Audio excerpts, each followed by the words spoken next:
Right, so I would like to welcome, first of all, everybody to this Meet the Authors session with Tishani Doshi, now one of the leading contemporary poetic voices from India. I would like to welcome the people who are here with us at the Universitat de Lleida. So our students here, it's a little bit strange because they are on my back, but anyway, they are all here. And of course, all the people that are connected online. Among them, I know that there are some friends, so hello to all of them. So thank you very much for joining us in this session, which we are sure will be most fruitful and insightful. Now, first of all, and before introducing our protagonist, Tishani Doshi, let me thank Monica and Luz from the Spanish Association for Interdisciplinary India Studies. That's a very long, name, but anyway, since without their help, their support, their encouragement, this session would not have been possible. As a member of the association myself, I would like to take this opportunity today and thank all the people that form the executive board for the great job that they are doing organizing cultural events aimed at spreading knowledge about India. So thank you very much.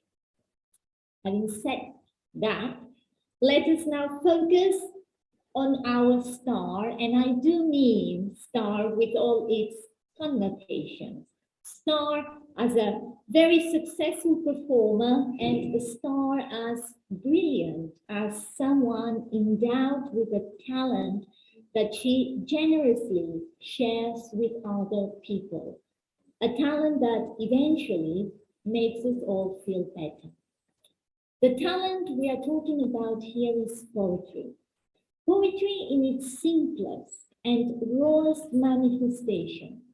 The poetry that fills us with dignity.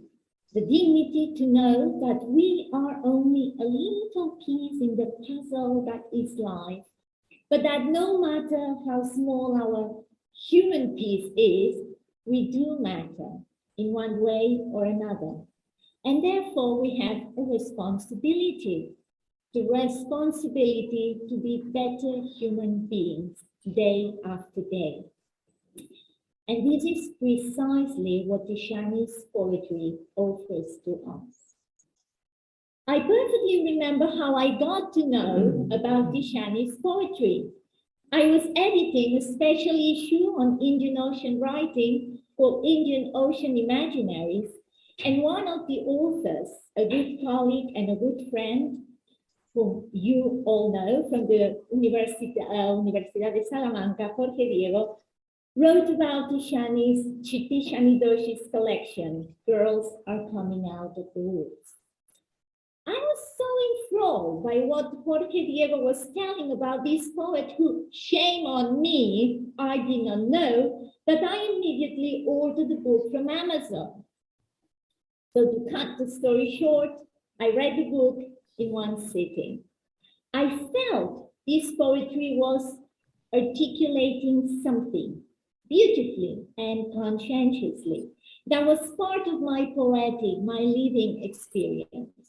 I literally pictured in my mind the girls, powerful, stunning, emerging out of the woods, shouting, scattering their stories, unashamed of their bruises, crying to the world, we are here to be seen and to be heard, and we will not disappear. So you better watch out. I gave the book to my friend and colleague here, Núria, Mina, and said to her, read it. I think we should incorporate some of these poems in our subject, poetry in English. The rest is history. Here we are with Tishani Doshi, who kindly accepted to participate in Meet the Authors series. There are, unfortunately, a lot of myths surrounding poetry. One very common myth places poetry up there in some abstract pedestal, impossible to reach, an art for art's sake approach that distances poetry from the real world. Whatever that is, This is not the way I understand and experience poetry, and this is not the poetry I find in your books, Tishani. Your poetry is powerfully grounded in reality. Your poetry is deeply informed by this reality. In your latest collection, A God at the Door, which I have devoured over the weekend, the pandemic is addressed. I love the poem entitled Tree of Life, which captures the story of Bengal men who self-quarantined on tree to keep others safe. Through this poem, you give voice not only to these men, but to all the people who were suddenly unemployed without receiving any help from the government and were forced to return to their villages. Your poetry also gives space to laughing, to humor, and that is so comforting. I'm talking about the comeback of Speedos, a shape poem that reveals the shape of this male swimming brief, but the reflection that the poem induces readers to make is not to be laughed at. The unabashed display of manliness that this piece of cloth condones, the freedom lurking behind this minuscule piece of cloth, is denied to female bodies for whom, I quote, to open our legs was treason, unquote. The ode to the menstrual cup elicited in Advice for Pliny the Elder, Big Daddy of Mansplainers, is a compelling statement about the indelible strength of Mother Earth, and I quote, the earth that never tires of giving birth. But, as the poetic voice reminds us, Pliny the Elder and the likes of him, and I quote, if you get too close to a volcano, you should know it may erupt. In other words, do not mess with us. And I have to say, I also carry my uterus in a small suitcase. Wonderful poem. You may say one thing is the poetry and another thing is the poem, the author behind the creation. And you are right. How many times have I insisted on focusing on the text, the poem, and leave all biographical data aside? But in this case, and just to finish my introduction, and this is an exercise in word eating, I want to connect the humaneness, the generosity and kindness of the poetry with that of the author. Let me share something with you. I asked her some months ago, I think months or years ago, I don't know, because time flies. But I asked her to permission to have some of her poems translated into Spanish for a collection, which is, by the way, just about to be published. It's a collection about, it's a collection of translations of Indian Ocean texts. So I asked Tishani if we could get her permission to have some of her poems translated into Spanish. Now, the first thing I have to say is that she replied immediately and very generously agreed. Now, let me tell you something. Some authors were very difficult to deal with. That wasn't the case with Tishani. Tishani made things very easy. Thank you very much, Tishani. Now that I can't see you, I can tell you this. What I can tell you is that Juan Ignacio Oliva, whom you know from the Universidad de la Laguna in Tenerife, has done an excellent job.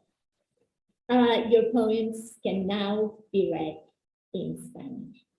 So I'm just going to leave it here. Now my friend and colleague here, Núria, is going to say a few words. Well, thank you, Esther, for your wonderful words.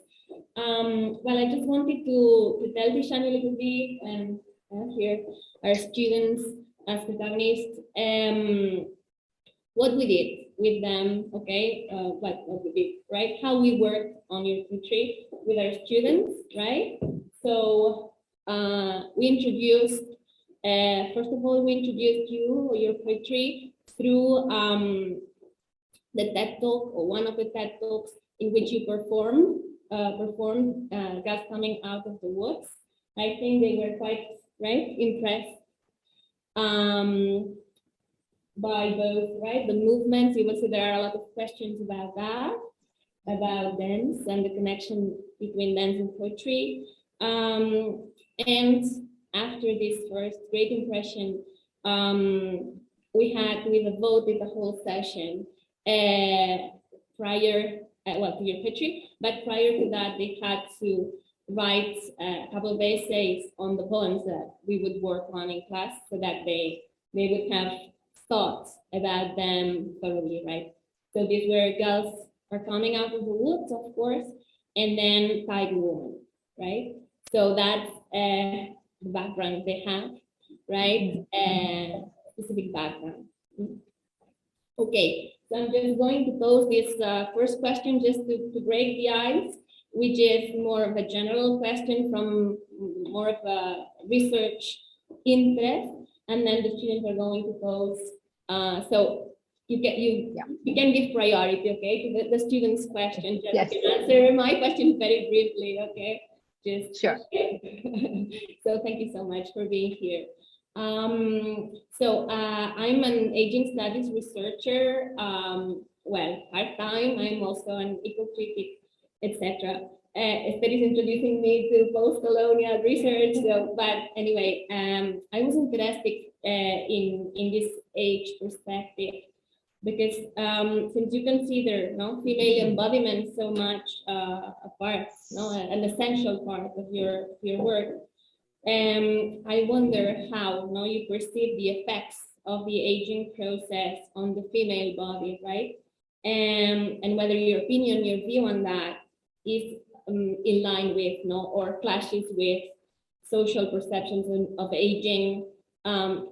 What you've experienced, right, in both India and Europe, and maybe since you're working now in the Middle East, maybe, I don't know, in the Middle East too. So. Sure. Okay.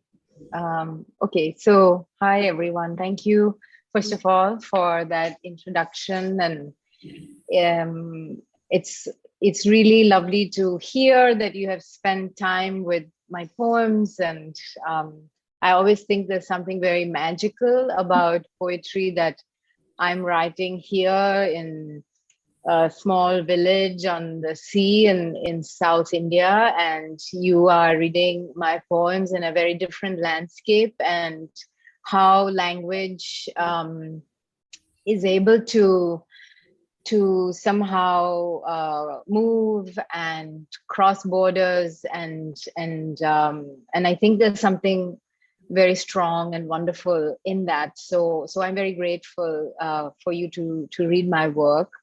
I think the question that we start with about aging and the body, particularly the female body, it's something I have been thinking about for a long time, even when I was, I think, young. And what we call young and old is obviously relative, When I was very young, I thought 30 was very old. Now that I'm older, I think we change our perspective of the sense of what is youth and what is age.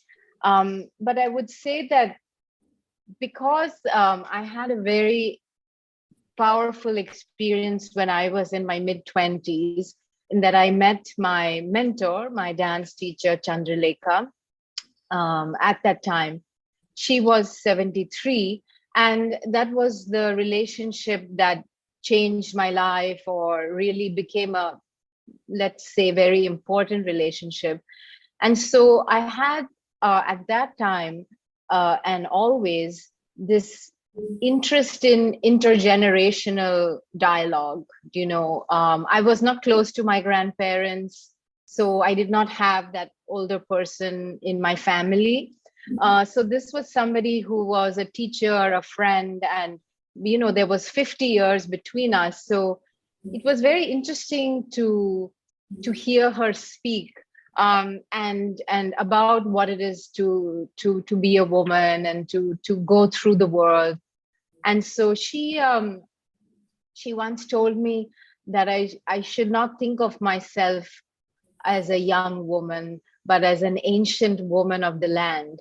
And I think what she meant by that was that how do I connect to the place that I live in, and how do I write about that? How do we connect the present with the past? Because when we are living at a particular time, the present seems the most important thing, what is happening today and our lives. And how do we draw inspiration from what has already happened? And how do we imagine a future? So I think that one of the things about aging is that we would like to be graceful about it. I think we would all like to feel that we know that we get older and this is how life goes, that we hope that we'll be able to do it gracefully. And I think that we know that that doesn't always happen, because the body is susceptible to many things, not just to wrinkles or whatever, but actually diseases and difficulties and problems. And so I think I've always been interested in the power of the body, but also concerned about where the body then fails us. So for my work, it's always a kind of tension about something that's very, let's say, giving us a lot of power, and then also dealing with loss and death and decay on some sense. So I saw my friend and teacher in the last 5 years of her life, and she, had been a very wonderful dancer. And towards the end of her life, she had to use a wheelchair, and she was a very difficult patient. She was not able to give up the freedom of her body, and she had invested her whole life in the power of the body. And so I was trying to reconcile, what does it mean to be on stage, to dance, to represent this primal sort of primacy of especially female body, but just generally the idea of that the body is regenerative and the source of power, to the idea that the body ultimately will succumb and that we will leave it behind. And so I think for me, it's always been about how to be a friend of my body, but also sometimes feel very far away from it.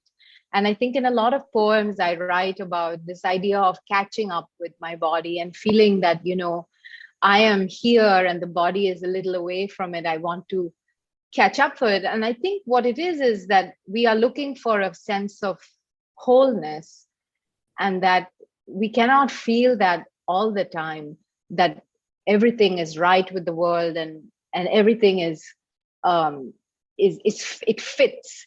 But sometimes we have that moment, and those moments are, I think, are moments of inspiration, when we feel strong, when we feel that things are in sync, when we feel that we don't want to be in another place or in another time, but just right in this moment. And that is the power of occupying a certain space of, I think, clarity. And so I'm always looking for that, and I'm always falling short of that. And the poem, in a way, is trying to make a bridge and trying to find a way to connect the disparities. So I think, in a sense, I want to look at I want to examine an idea of ancestry, but not just real family ancestry, but also an imagined ancestry. So for me, I like to think of artists, male and female, whose work inspires my work. And I like to feel like I can connect to them, and I think for me, aging or becoming older is part of, I guess, trying to gain an understanding, and also, to be honest, constantly failing in that understanding. So it's a struggle. I don't know if that made sense, but I talked a lot. But anyway, yeah. So that was fantastic. Thank you so much. Thank you so much. So Natalia Castello is first. Yeah. So maybe you can come closer. Yeah. Yeah. So that they can see you. So they are. So we will start with the performance question. Sure. Does the rhythm of the poem affect the choreography? How do you create a balance between the dance moves and the poem itself? This is the first question. Okay. Thank you. So I should say that the introduction of the dance and movement has only been maybe in the last 5 years or so. In that my dance work earlier was with a choreographer, and so I was not coming up with the movements, and it was not to do with poetry. It was more abstract. It was not narrative. That's the work I did for 15 years. And then when I stopped doing that work, I thought, now what shall I do? Shall I just be a writer? And I wanted to keep the physicality and the performative aspect, because I felt it was an important part of my life. So I did it for Girls Are Coming Out of the Woods, because I felt that I had a visual expression that could go with the poem. So it always starts with language for me. The poem is always first. And then really this was an experiment. A friend had said, can you do a small piece for an art fair in Dubai? And I was quite terrified because I had never composed something by myself. And then I spoke to a percussionist, Italian friend of mine, and I said, look, here's this poem. Can you come up with something? So I gave him the full artistic freedom, and he sent me back 2 versions of the poem, and I picked one, and that was it. So it was a very organic kind of process. And then I listened to the music a lot, and I thought, how do I integrate the words? And then I thought, about the movement. But I knew that I didn't want to move very much. I knew that it would be this posture of kind of the feet apart and the slight squat, which is a posture from an Indian martial art called Kalaripayat from Kerala, and Bharatnatyam, which is a South Indian dance.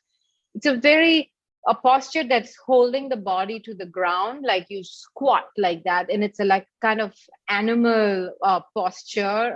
It's from the elephant pose. And I felt that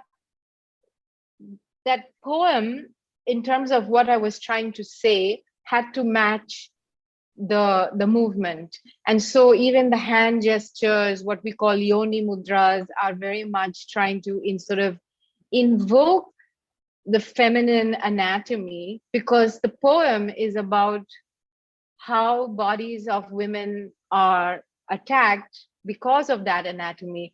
And the poem is also about how we can think of empowerment or transformation precisely by using these same bodies. So it had to be triumphant, it had to be an anthem, it had to be almost kind of militant, but it also had to have a sense of grace and a sense of rootedness to the ground. And so it evolved in that way. And it was very much a continuation of movement that I had done as my work as a dancer before.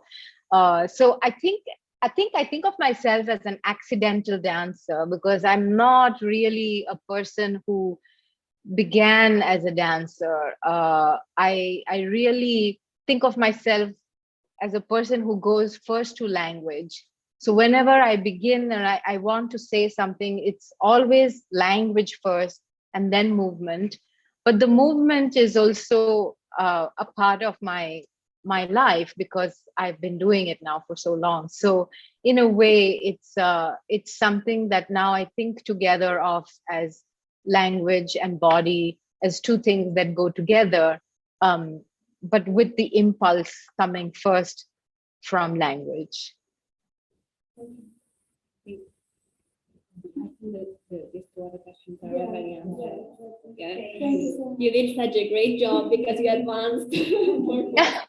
That's fantastic. I think she was shy enough, so no, you're pleased to be sitting down, right? Okay, so well, so Yeah, my question is already responded. yeah, I think so. What was the question about? Yeah. Christian dance? Yeah. Okay. So let's see, Cecilia. Oh yeah, Cecilia. Yes. Okay. Go ahead. Well, my question is, how do you prepare yourself emotionally and mentally to get in front of an audience, or even just publishing the poems, and perform your poems, since they are about such important topics and experiences? Like, what is the process? Yeah, that's thank you for that question. So basically, it's terrifying to be a writer, and it's terrifying to go on a stage to do anything. I think there's an element of me that is like, I call myself sometimes a shy exhibitionist. So I think that there has always been a part of me that has wanted to express and invited other people to look. But then there's also extreme, how should I say, self-consciousness, and I think a lot of sensitivity. So I think when I'm writing a poem, it's in a very different space, because I'm not engaging with anybody, so it's a very private space, and I don't really think about the effects or about. I'm really thinking about what can I do with the emotion of something. So if it's a poem that is responding to a certain news item, or if it's a poem that is dealing with certain difficult topics, which a lot of the times I do, then I'm really thinking about, and I'd love to use the word that was used in the introduction, the idea of dignity, or how can I honor this thing? How can I take this topic and how can I write about it in a way that is going to have emotional dignity? So when I'm writing about the shooting at a maternity clinic in Kabul, how can I deal with that incident, but also what can the poem do to lift it, to give it a kind of resonance? When I'm thinking about the stage and the performance, that is really, I think, one of the most, the only preparation you can do is practice. So that is why there is a certain practice involved in all arts. In Indian tradition, there are a lot of names for it. One word is called sadhana, which is a kind of daily practice. Musicians will use a word riyaz, which is, again, it's like this daily.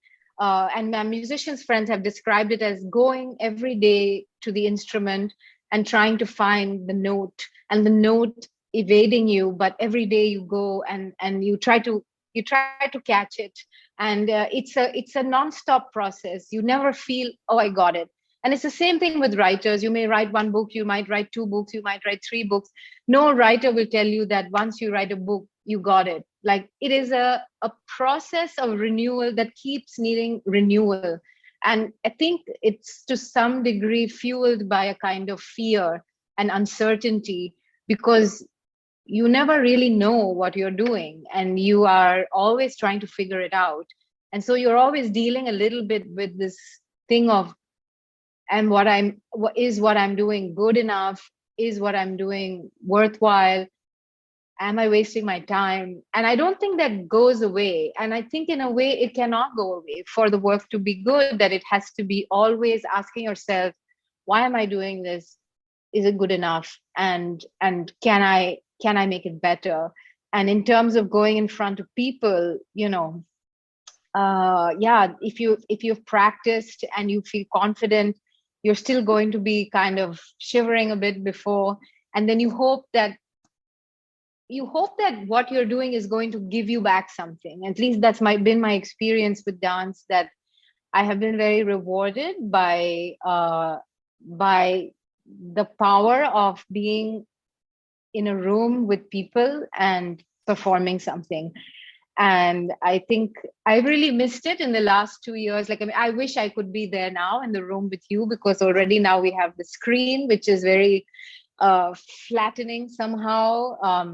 And somehow the idea of embodied experience means that we take our bodies and into a room, and or in a courtyard or wherever, and we share that space and time together. And that has been a very powerful way of communicating for centuries, whether it's in Athens or whether it's in a village here where they do an all-night performance of a play.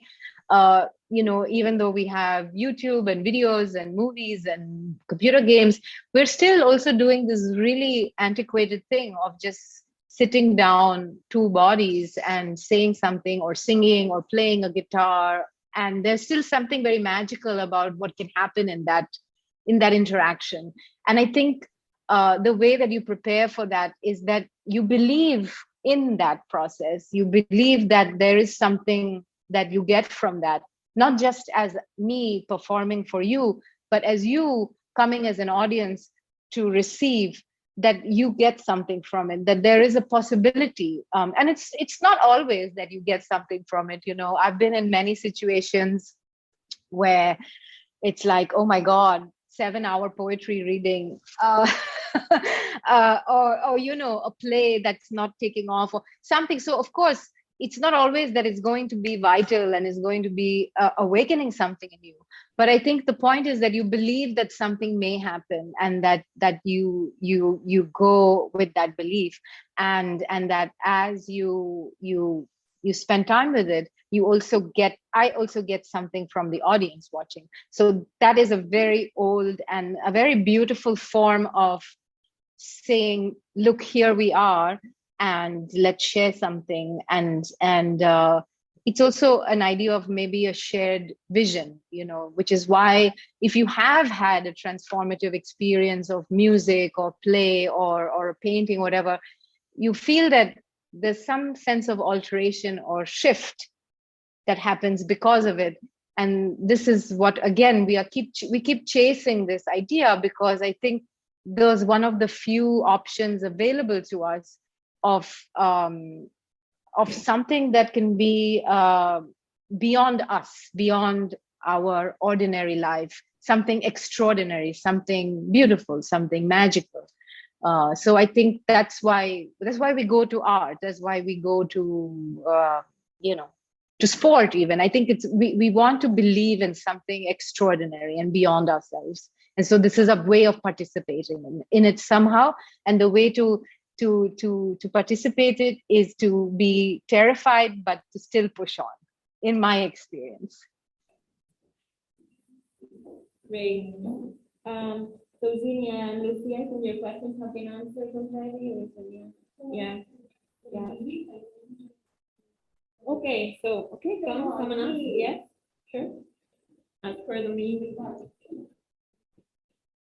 Yes, Núria is right. You have already answered most of my questions, but I was quite interested in the music you use for the poem, like the background music that you use for your choreographies, and whether you decide on this music and whether is it intentions or you only, like, what are your interests in relation to sound? Yeah, thank you.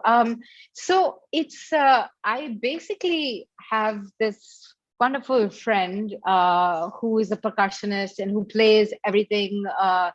He can make music from all sorts of instruments, and from tabletops and empty cans. And his name is Luca Nardon. And I think, as a poet, you should know that it's like there's not a huge amount of money in poetry as such. And so it runs a little bit as a kind of gift economy. So people collaborate and do things not because it's like, yeah, I have this huge grant or I have this, lot of money to give you to make this music.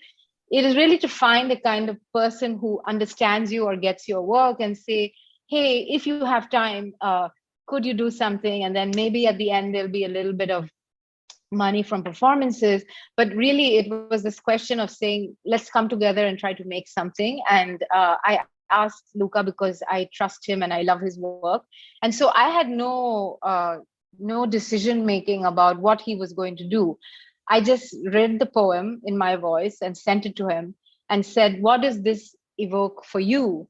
And so he sent me, and basically he had just sent me with 2 different endings. So I did say I did have a decision to say, like, I prefer this or that.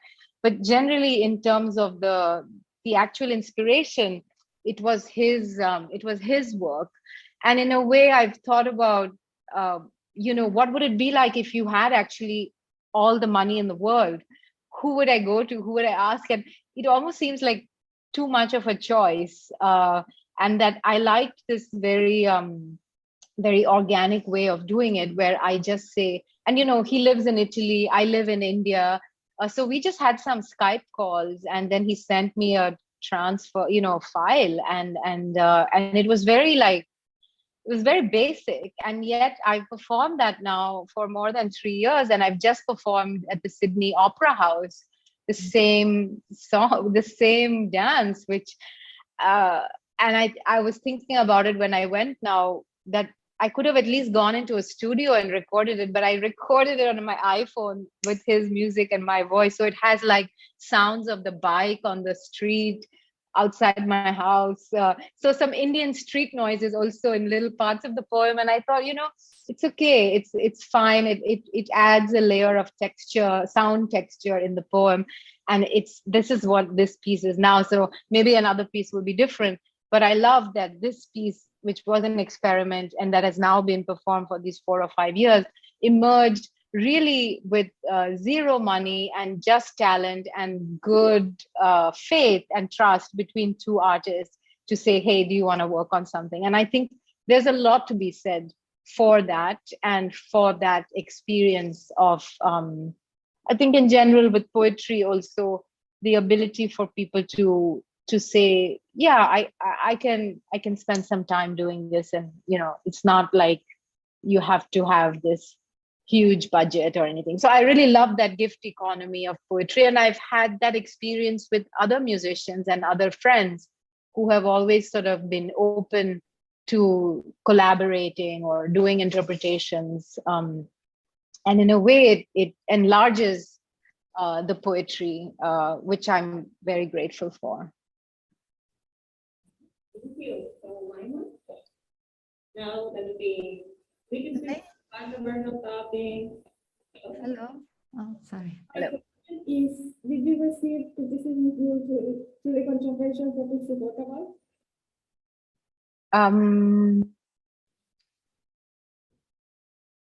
Not that I know of.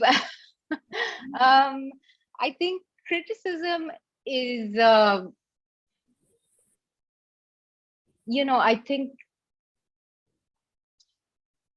I have not received any kind of threats or any kind of warnings. I've written things that are, against, let's say, the present government in India, and other people who have done the same thing have received threats. I haven't, and have been arrested and all of that. So I have not received that. And partly I think is because, maybe, I don't know, maybe because poetry is inconsequential and they don't think it's important, particularly English poetry in India. It's a kind of different field, because it's like not a huge readership, let's say. I remember listening to a talk by South African writer, Nobel Prize winning writer J.M. Coetzee, and he was talking about how his books during apartheid in South Africa never got banned. And he was joking and saying that maybe they didn't get it, that his fiction was being quite politically subversive, but the censors just thought, oh, it's just some like boring guy writing some book about domestic life, and not realizing that it's actually a comment about the state. And so it got by. And I think in some way, maybe, some artists currently in India have suffered, like comedians and actors who have a much bigger platform, have faced a lot of pushback. I haven't. And I think in terms of in other ways, no, I have not received that. But, I think I am always thinking of myself as my worst critic. So at every stage, it's always this question of, are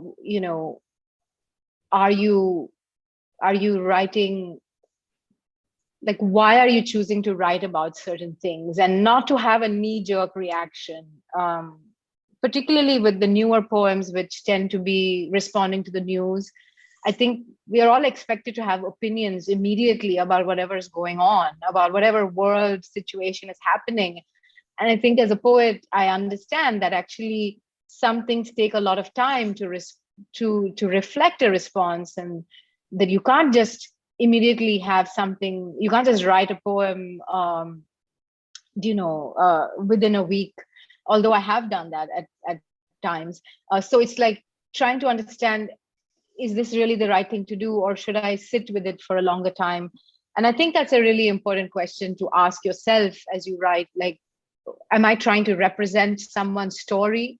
Do I have the right to write this story, or do I have the right to take on this voice?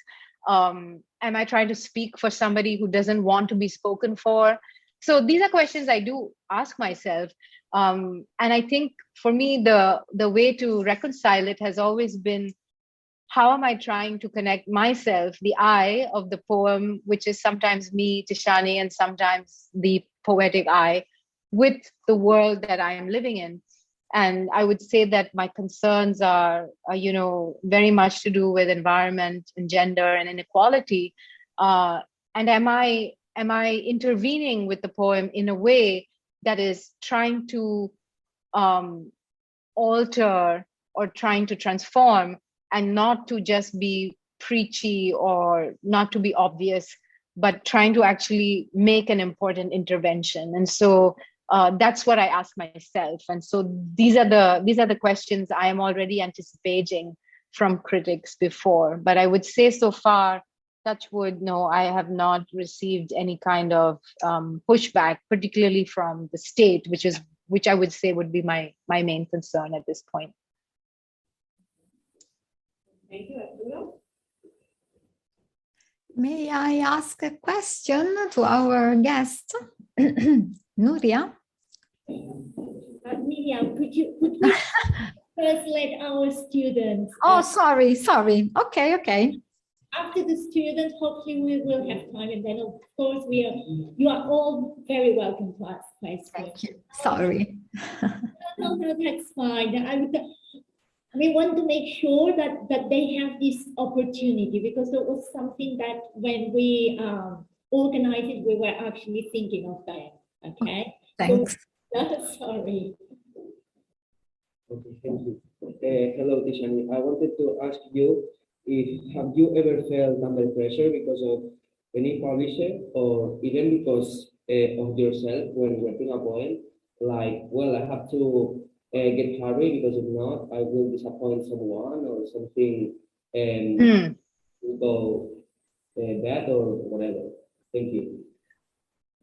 No, not so much with poetry, actually. I think with the process of poetry, there's always been, I've not felt that. I felt that more with fiction. I think particularly with my first book, which was a kind of family story. And I was writing clearly very autobiographically, and I never hid that I was writing autobiographically. I didn't feel it from publishers, I felt it from my family. And it was very strange, because it was a kind of love letter to my parents about their marriage, their love story, which I thought was very beautiful. my mother is Welsh and my father is Indian, and in 1968 they got married, and now they've been married more than 50 years. So growing up, I always was in awe of this very brave movement of both my parents to resist their family odds and get married. It was kind of like a Bollywood film, but better. And I wanted to write a novel about this love, because I really feel, for me, I have not brought it up before, but I really feel that love is a very important subject, and it is at the root of my work. So I wrote this novel, and nobody in my family read my book, apparently. Not my sister, not my father, not my mother. And I was so sad about it, because it was a happy book. It was a love story book, And I think I realized that memory is very unreliable. And so as a child growing up, I had particular memories, and everybody remembers things differently. Even if you grew up in the same family, my sister is older than me, and she's like, that's not how it happened. This is not how it's happened. So you realize that you create this imagination from memory, and that it's entirely yours. And even though you grew up in the same house, we have different memories. And I think that when you write it, it becomes kind of permanent. So I felt like my mother, for instance, was not happy to be a protagonist in my story, because she's very private, and perhaps it didn't reflect her true experience. I don't know.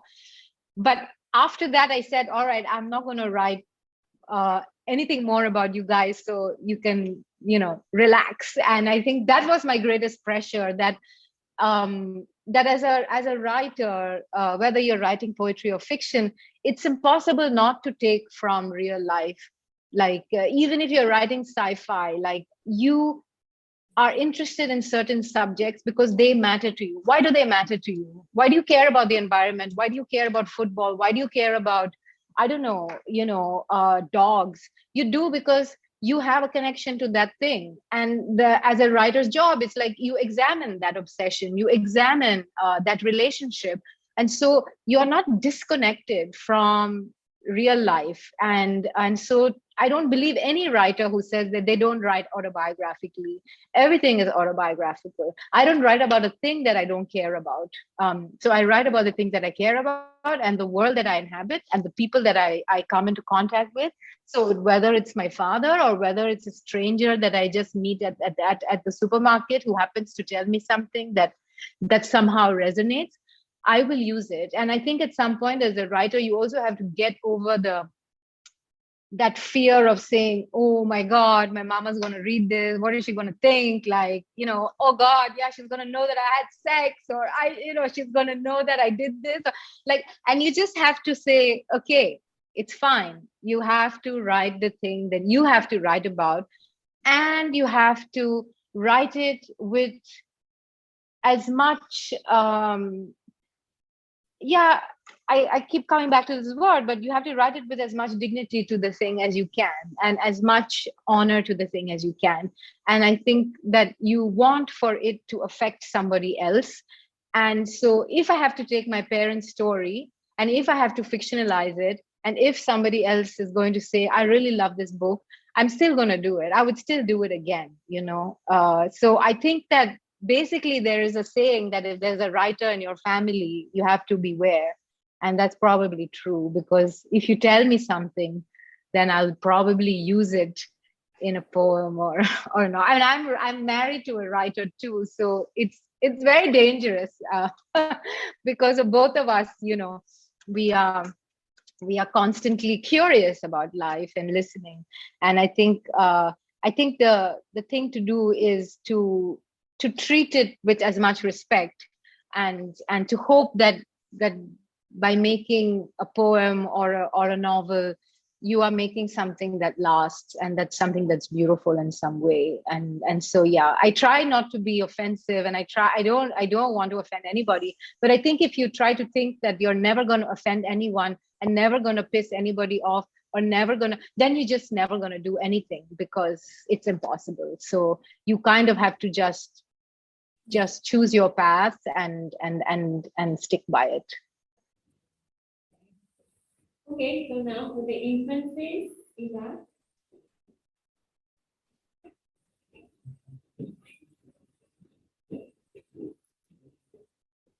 Hello, Mikuji. I would like to ask you if do your reading roots help you to establish a proper relation with the thematic of your poems? Thank you. My Indian roots, yeah. Yeah, I think it's been a very big part of my life. I've spent most of my life in India. I left when I was 17 and a half to go to college in America. It was my first trip away from home, and I was terribly lonely. And at the same time, it was the most important thing I did to leave home, to be a stranger in a place. And I was very much looking back at what I had left behind. And so I spent 5 years in America, then I spent 2 years in London. And always there was this sense of what is home, what is belonging. I come back to India. It's not always that I feel completely that I belong. It's not all. So like my whole journey in some way has been about writing the idea of identity, of home, of belonging. And I think in some way the writer's job is a little bit to be outside of things, to never feel like they completely belong. I felt that if I felt very content with my belonging, then maybe I would not be a poet. So the reason I'm a poet is because I have felt a disconnect. So in some ways, I am very connected to India, to the landscape, to the languages, to the people, to the kind of life, the history, everything here. It's my whole source of inspiration. And at the same time, I feel like sometimes I feel I'm a stranger here. And I think the first time I left home is when that happened, and you realize that then you left. And so now whenever you come back, you're always going to be slightly outside because of this experience of leaving, which I think for me, the idea of return is a very repeating influence. What does it mean to come back? What does it mean to leave? And why do we keep this thing? So yeah, I would say that India is very strong, but also Wales, even though I had not spent much time there, it's always represented this idea of elsewhere. And I think right now in the world, we are really facing a kind of war of belonging. Who gets to say that they belong in a place? Who gets to claim ownership? Who gets to draw the boundary? And what are the when people are coming in to a place, do we call them refugees? Do we call them immigrants? Do we call them expats? Why do we have different names depending on where they come from and what they do? And what does it mean to come in from the outside? And what is that experience? So for me, that's been a very powerful experience too. And I think as much as I have felt at home in India, I have also felt a foreigner here. And I think that is a very common experience for a lot of people, because we are all on the move a lot, and we're all grappling with questions of what does it mean to belong? Do we belong to language? Do we belong to people? Do we belong to nation? What do we belong to, and how do we define that?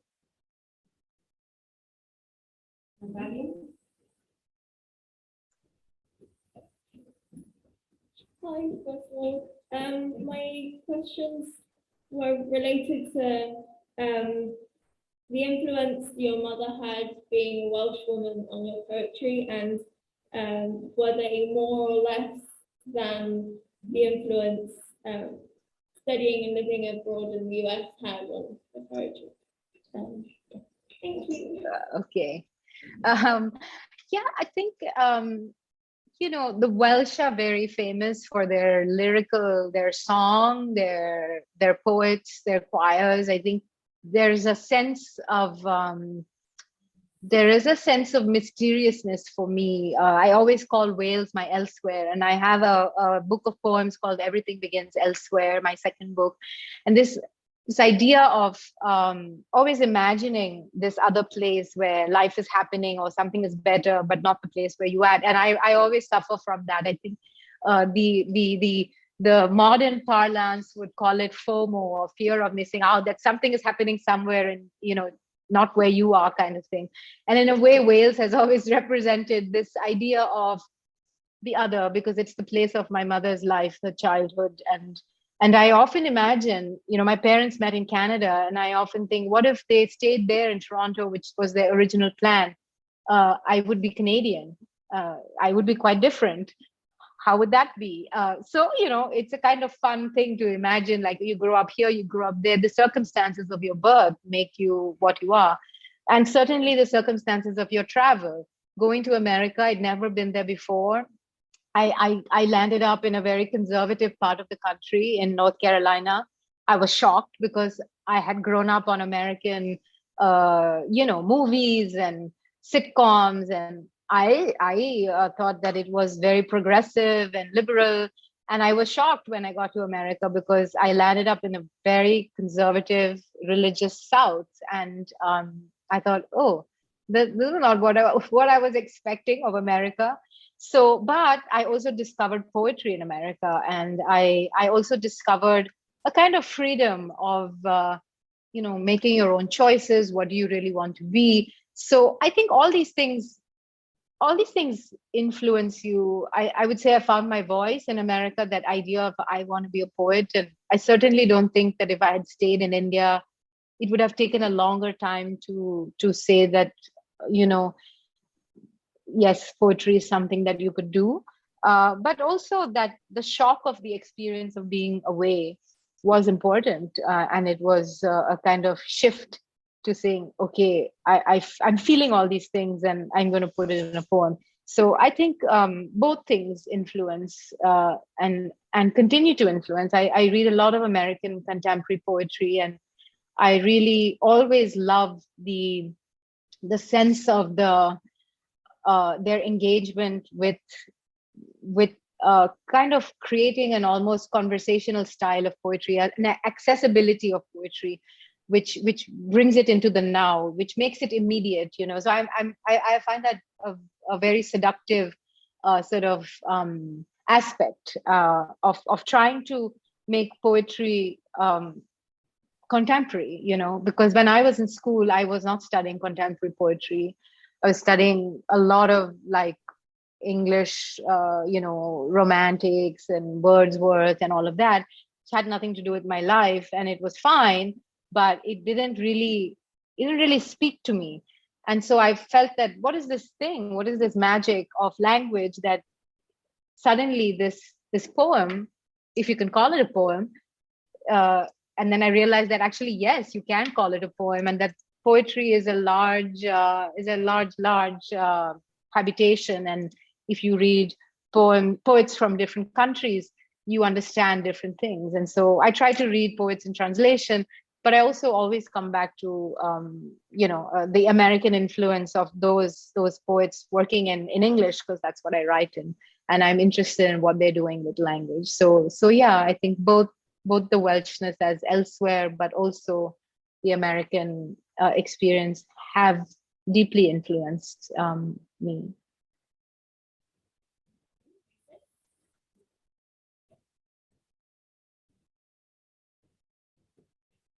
To what extent do your personal experiences meet the literary content in your work? Thank you. I think quite a lot. As I mentioned earlier, you write about what you care about, and so you're always trying to negotiate something between your life, your experiences, and the larger world.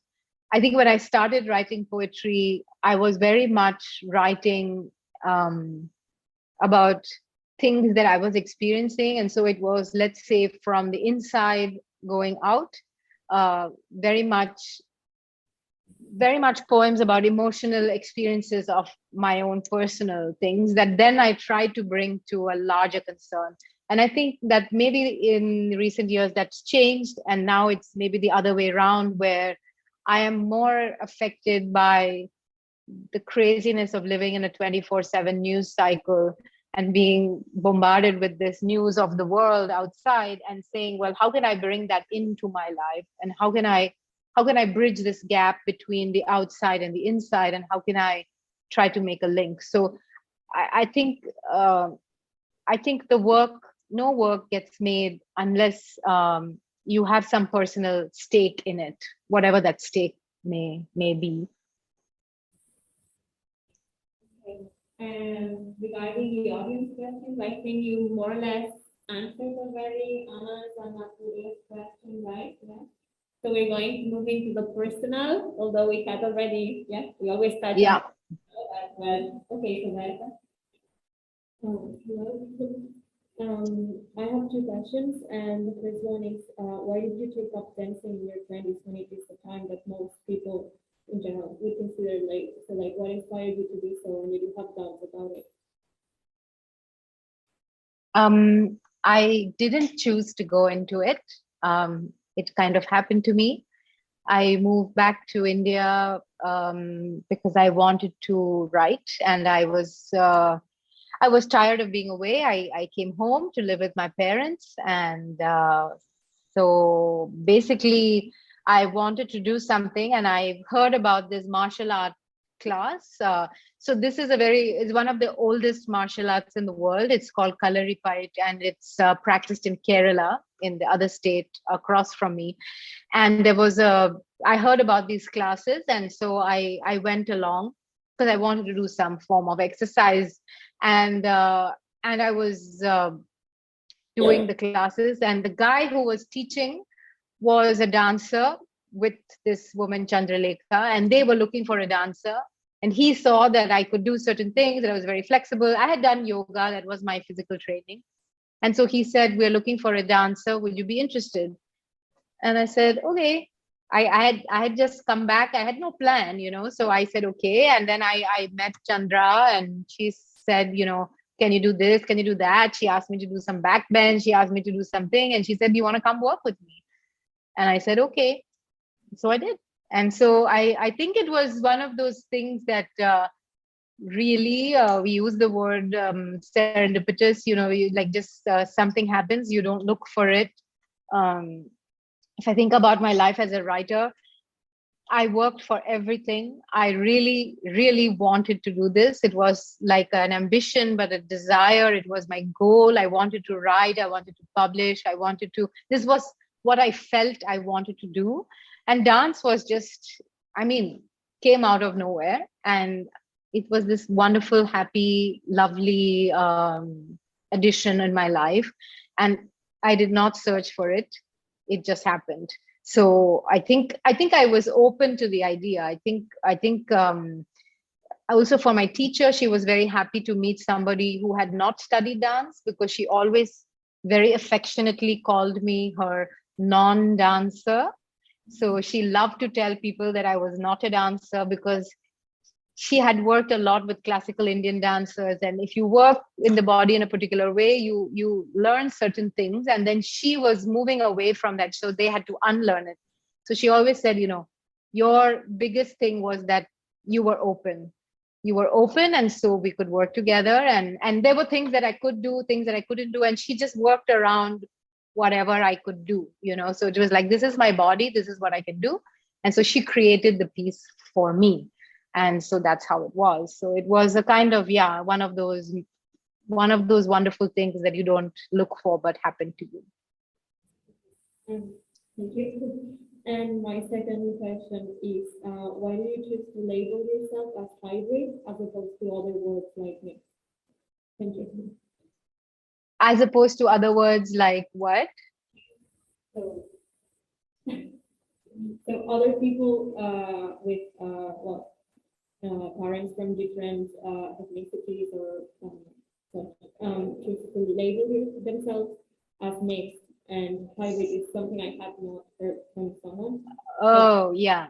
Yes, I guess mixed race is because when I was writing my first novel, I was writing about not just this particular family, but so growing up in this city in Madras, a lot of my parents' friends, I met a lot of them, were similar couples where there would be the Indian husband and then the wife was from somewhere else. So the wife was Danish, or the wife was Spanish, or the wife was, I don't know, Irish. And all of these people whom I, celebrated holidays with and grew up with, the children, I call them the hybrids. Like, we were the hybrids because our parents were from different countries. And I think I was always fascinated by their stories growing up.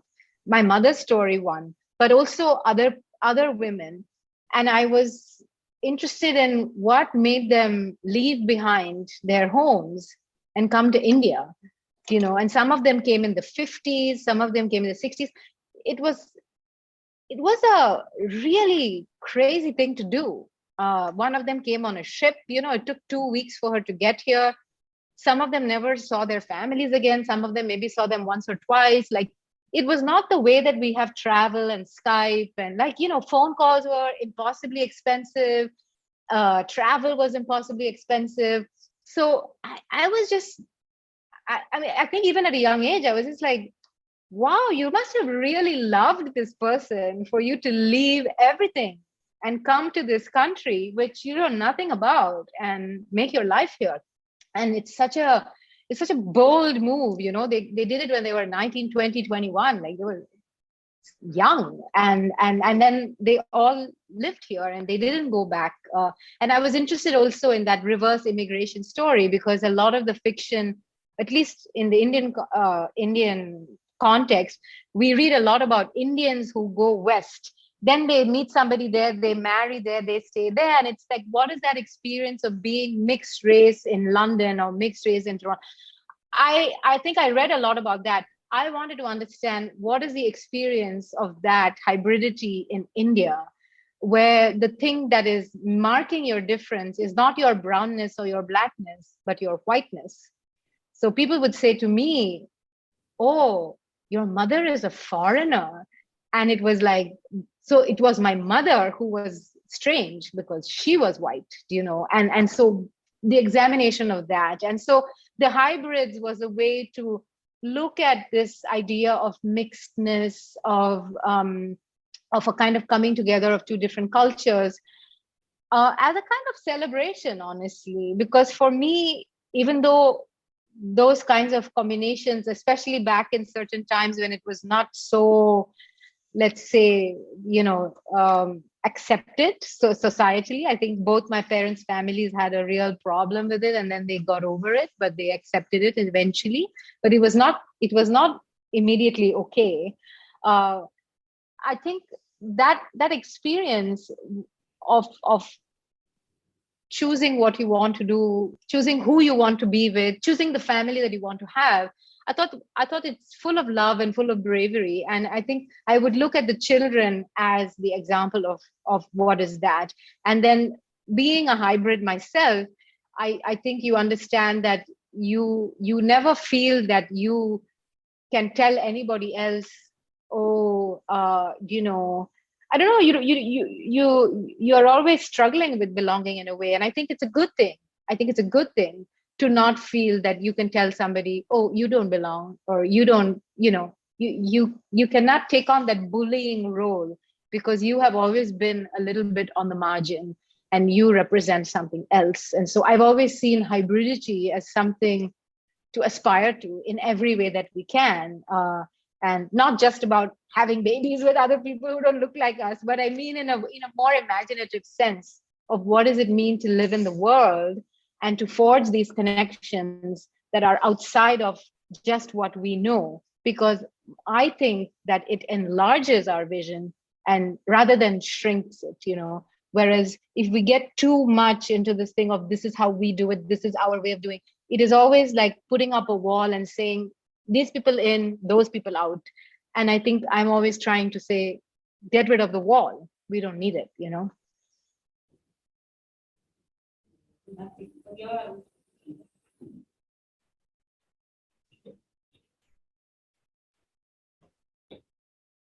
Hello, Wika. Hello. Hello, good morning. So,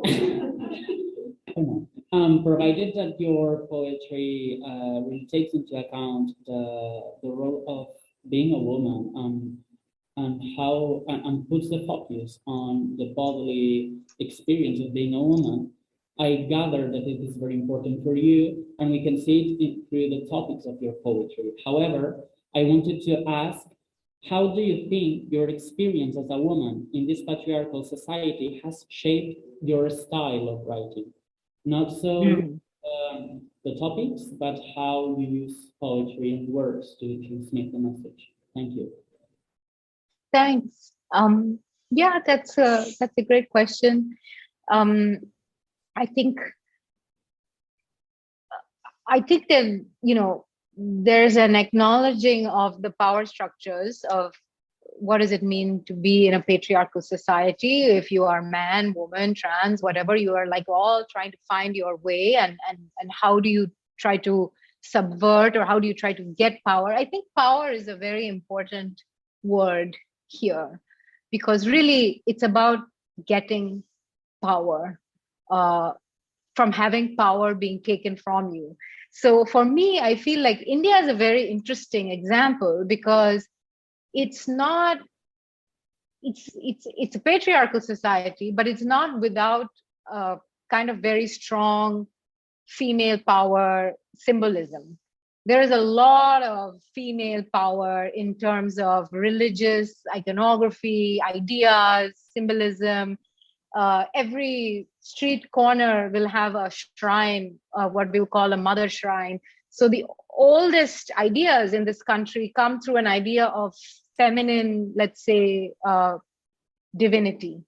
So it's not that has never had a position. It's just that it's a weird place, because despite that, there is such a crappy track record for women in the country. There's a lot of violence. It's like, all the statistics. So then it's like, how do you reconcile this? You're saying that it's great to be a woman because we come from this idea of female divinity, but actually it's horrible, because look at all these things that we're reading in the papers and that we see around us. So I think as a person who's trying to write into this, I'm trying to understand how to negotiate this discrepancy. And there's something that I learned from dance, which is a concept called Lasya Tandava. It's a Sanskrit word, and it means militancy with grace. And I think like my thing has been, how do I funnel the rage and real anger that I feel as a woman living in this society? And how do I also bring with the work that element of grace, which I think is important, because otherwise it's just a rant. Otherwise it's just somebody standing and just spewing and ranting, and here's my rage, here's my anger, but that doesn't then transform. So how do you work with the transformation element? I believe it's through this idea of grace. And I think the idea of grace is also in a Western Christian tradition. The idea of grace is a very interesting thing. It's what lifts us out, right? It's that sort of element of, I would say, holiness or something, something that we cannot maybe put words to. And that is what I think poetry does, is like trying to put a word to something that is difficult. And so the whole practice is about trying to find words, trying to make visible, trying to give form to something that is very amorphous, wordless, shapeless, and trying to say, okay, I'm going to use the poem to make something substantial. And through this poem, I am not going to change any laws about sexual harassment in this country, or I am not going to be able to change actual social structure, but I can make a kind of intervention which maybe other people reading might get some source of power, might get some source of consolation, might get some feeling that, okay, I can engage with this, or this gives me a way to hold. It gives me a way to hold this rage if they are also feeling it. So I wrote girls are coming out of the woods after this, terrible rape incident, and we have terrible rape incidents before and terrible rape incidents afterwards. But definitely there is a sense that the poem acts to speak to not just that incident, but it speaks to the past and it speaks to the future. And so when you write it, you don't know what effect it will have, but you feel compelled to do it. So I think you asked a very complicated question and a good question. And I'm not sure that I answered it completely, but I hope that maybe you get some understanding of the process. Yeah.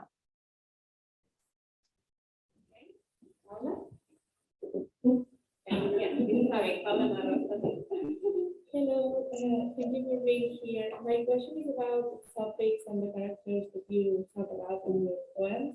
And well, why did you decide to talk about rape? And more specifically, why did you decide to give voice to this about them? Thank you. Thanks. I'll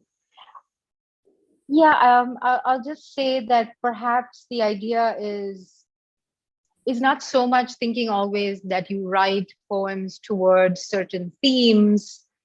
And certainly I never think of myself giving voice to somebody else. I'm thinking of giving voice to myself, because I feel that if I didn't say something, or if I didn't write poetry, I think I would feel very unmoored. I would feel very adrift in the world. I would feel like I have no place to put my feet. So for me, why I write about certain things is because I care about it. And so that's simply the fact that I feel some sense of emotion about the topic. And it's not always like, something like world-threatening, horrible stuff. Like I think I should also come back to the idea of humor and lightness, because I think also I really believe in that idea of laughter in the dark, that while it may seem that we live in very, very trying circumstances and time, I believe that it has always been the human condition, and that we have also always found things to laugh about, and things that are sort of openings in some way. And so for me, the poems always have to, no matter how serious, like I also have to be able to, I think, have a sense of humor is very important for me, because without it, it's very bleak. Life is very bleak. So I like to bring in a tone of irreverence, and I like to find the places of lightness and areas of joy and laughter as well. So while I do write about, I think, big topics, I'm also interested in making the joke, and often at my own expense. So I make fun of myself, but that's where you start. But also being able to look at the human condition and to just say how funny we are as a species, how odd that we are capable of such horrible things, but how amazing that we are also capable of such wonderful things. And so I feel like that's always the combination, the movement between the horror and the lightness.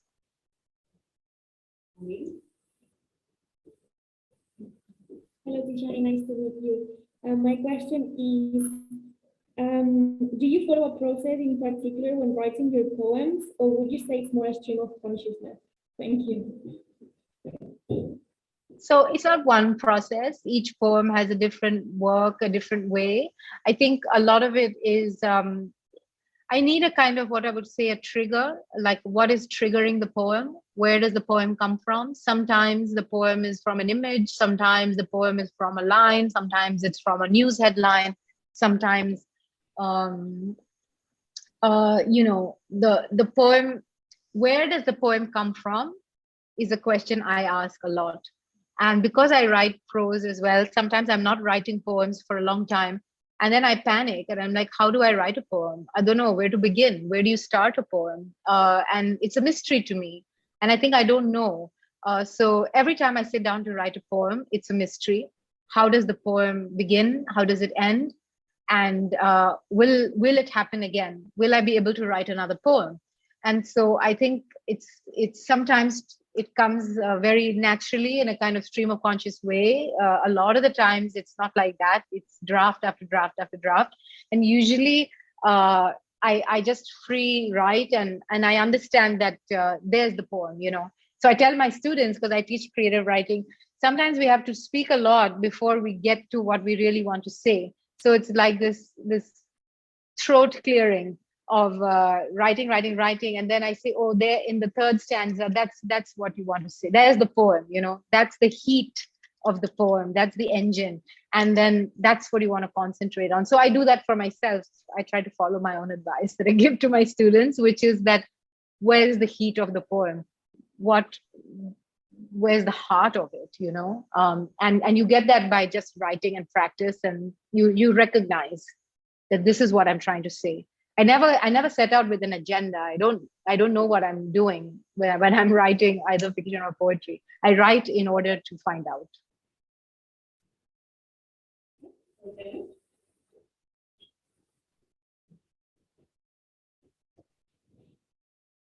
Hello. I wanted to ask you which is your favorite poem written by you and why? That's like a really impossible question. I think the poem that's my favorite poem is always the poem that I'm working on at the moment. It feels as though like you're so excited at the possibility of a poem, and then you're working on it for a few days, and so that's always the most important poem for you, is the poem that you're trying to write. But I have some greatest hits, I think I like poems that I enjoy returning to, and I think probably I think Ode to Patrick Swayze is one of my favorite poems. I enjoy reading it, I enjoy reciting it. I like going back to that poem, but yeah, I think it's like impossible question to answer in a way. Okay, then shall we move on to Tiger Woman? No? Okay, so now questions related to Tiger Woman. Mm-hmm. So yeah, now Paula.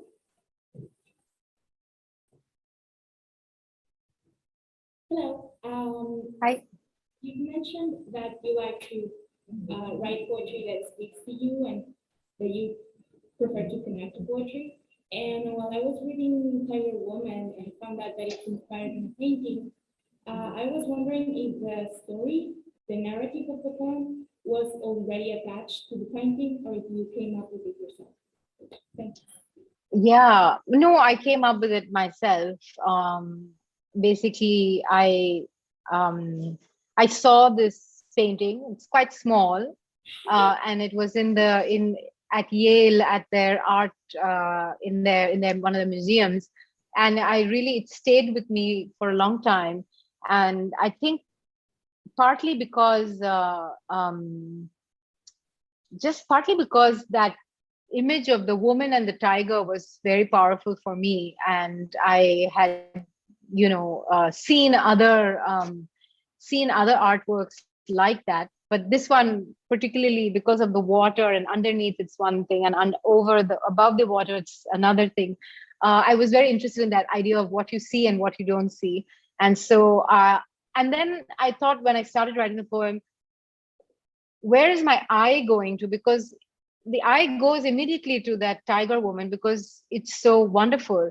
But I found my eye also being called by that little man in the side of the painting, with only half his leg there, because I thought how interesting that the painter decided to put only half of his body, and he's almost like, that person in the margins again. And I was interested in So in the beginning, I thought I would be writing from a more primary perspective. And then it turned out that I was more interested in what might this perspective be from the margins, because maybe that's something I'm more used to. And I became more interested in that perspective. So yeah, no, there's no story that comes attached with it. I made it up. It was a ekphrastic exercise of responding to a piece of art, which is something that I like to do. I think painting visual is a very interesting way to then go in with language. So yeah.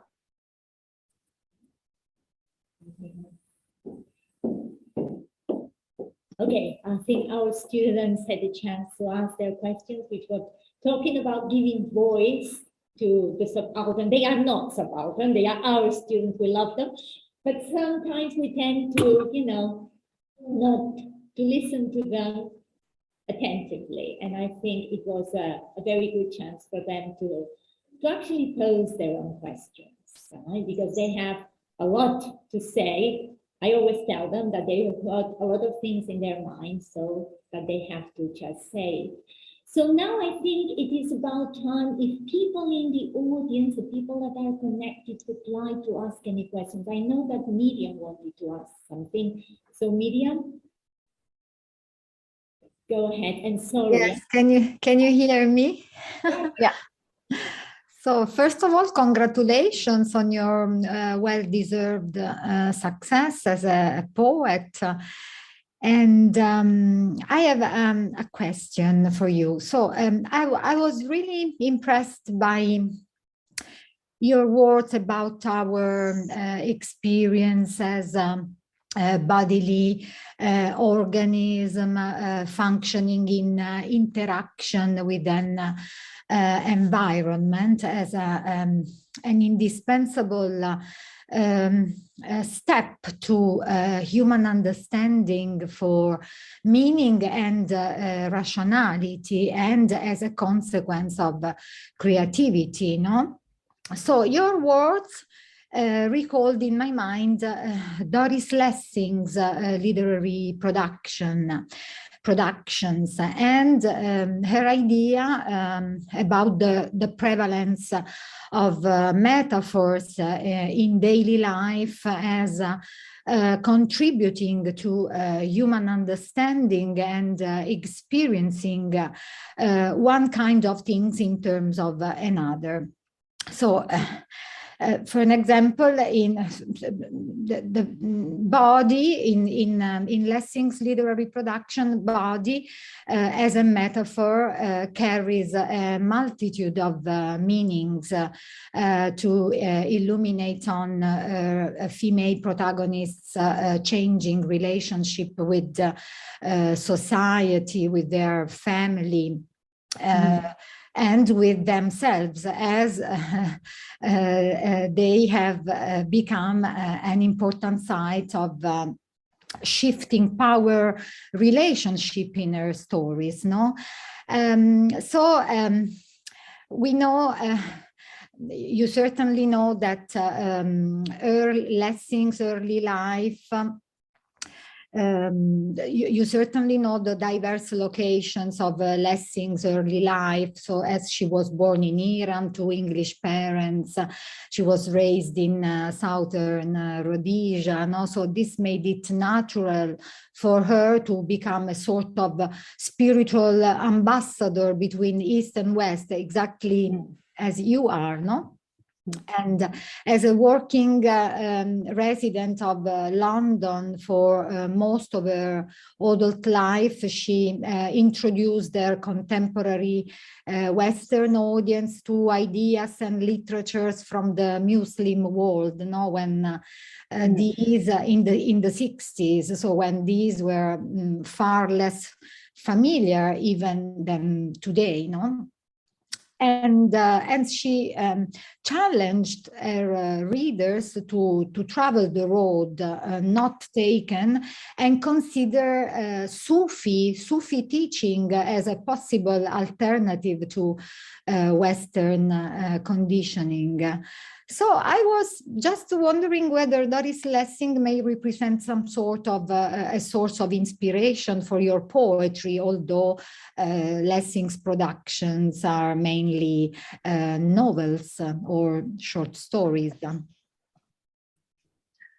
I've read some Doris Lessing, but it's been a while. I think what I remember most about her, and correct me if I'm wrong, because you seem to be an expert on Doris Lessing, but did she leave behind her children in Rhodesia? Yes, And come, yeah, okay.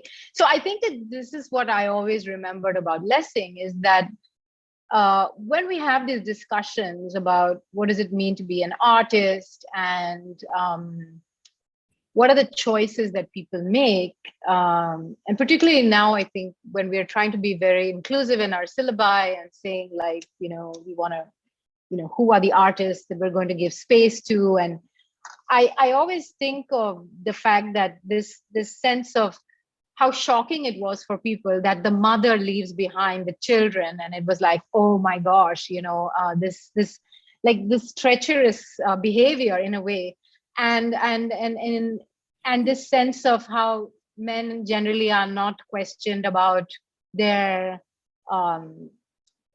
behaviors, which are not, so this idea of domesticity being linked to female work, and then with men, it's always this larger landscape, and let's not talk about the pots and pans and the children, for God's sakes.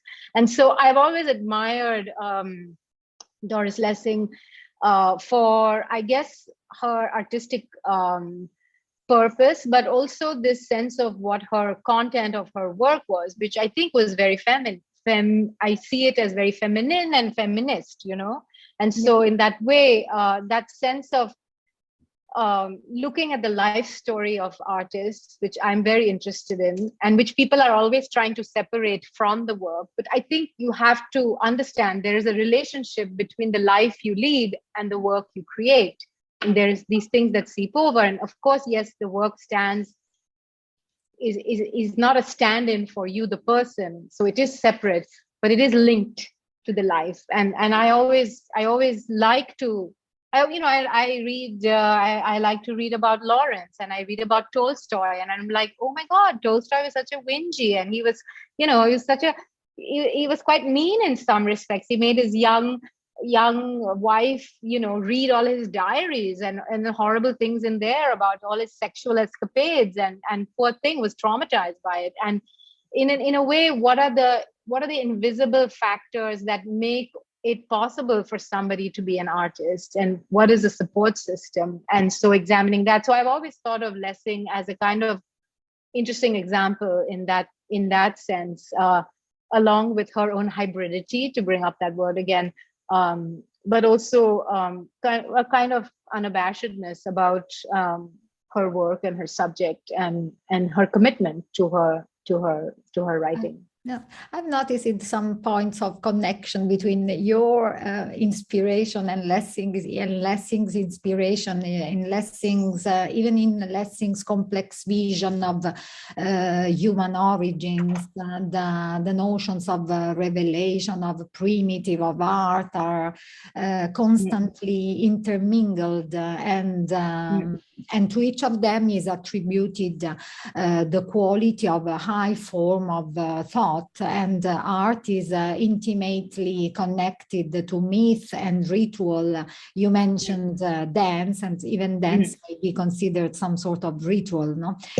And this is demonstrated by the universality of the artistic work, no?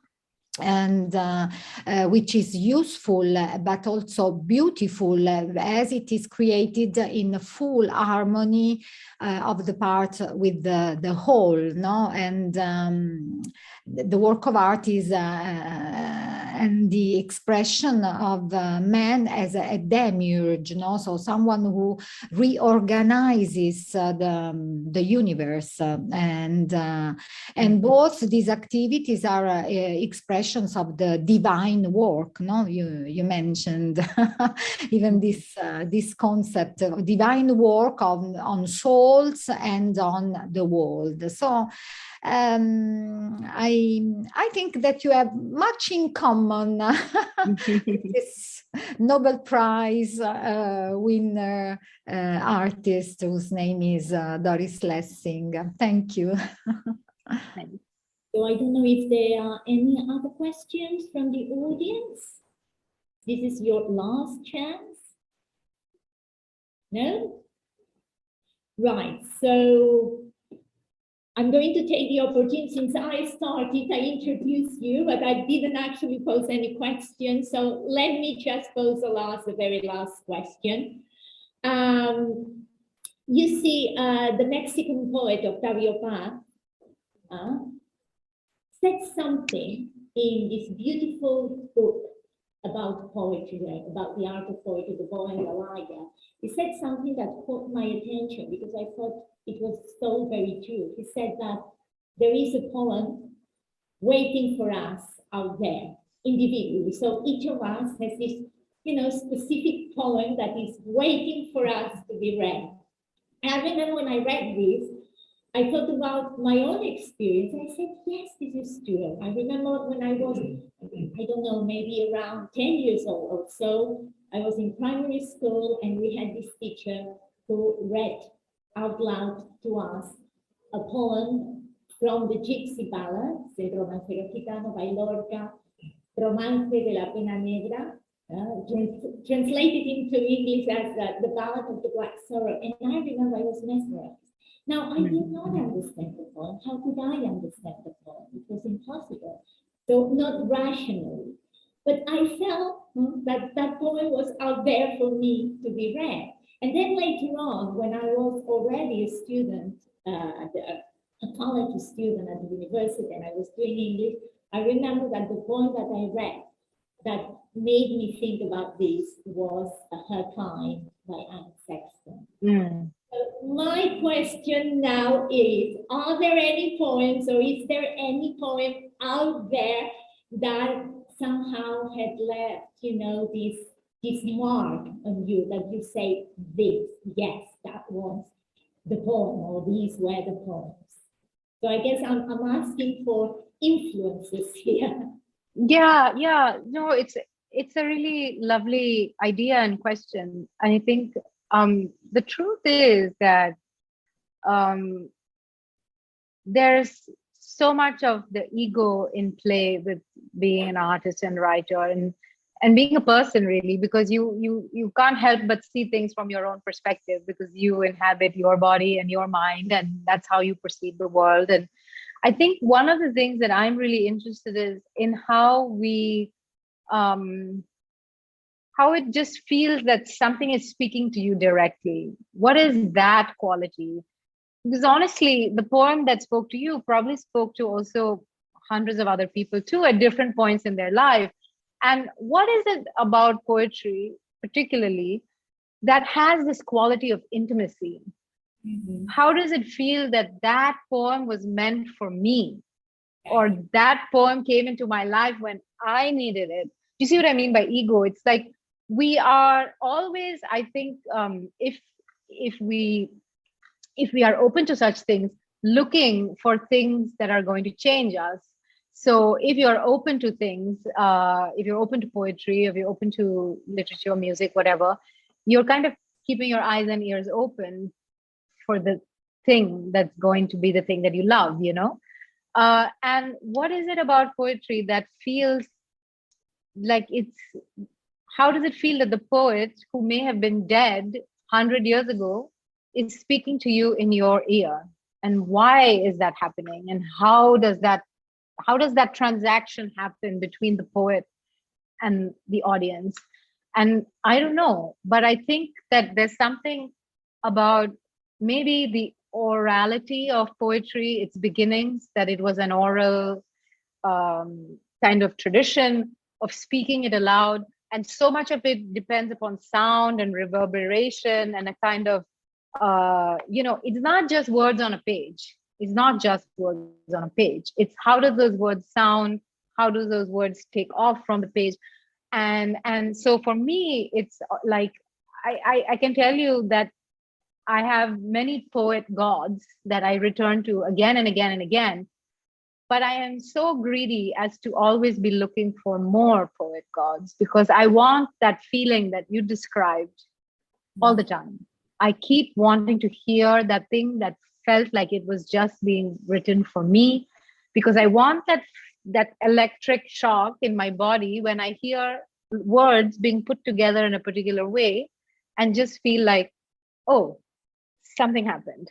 And I want that experience again and again and again, as much as I want my own experience of being able to write again and again and again in a way to feel that my words may reach somebody else. And so it's really a kind of contract that you get into, this idea of whispering to the page, to the ear, to the universe, that we are working with language and sound in a kind of way that is ancient and new, and you're trying to make something that will survive all that is going on around us, and that will find its own little place. And that's the project. So for me, it's every day trying to find the new poet god, And so rest assured, your words have reached us. Good. I'm so happy. It's been really such a pleasure to read your questions, to hear and see you all, and thank you for reading me, and good luck. Yeah. Thank you for being here. You remember that we have a meeting a meeting in the future, but face to face. Let's say. Yes. Finally, but for the time being, this has been a wonderful, event. Thank you very much, Tishani. Thank you. Always been very kind and very generous, and I want to insist on that. Okay, so yeah. Thank you.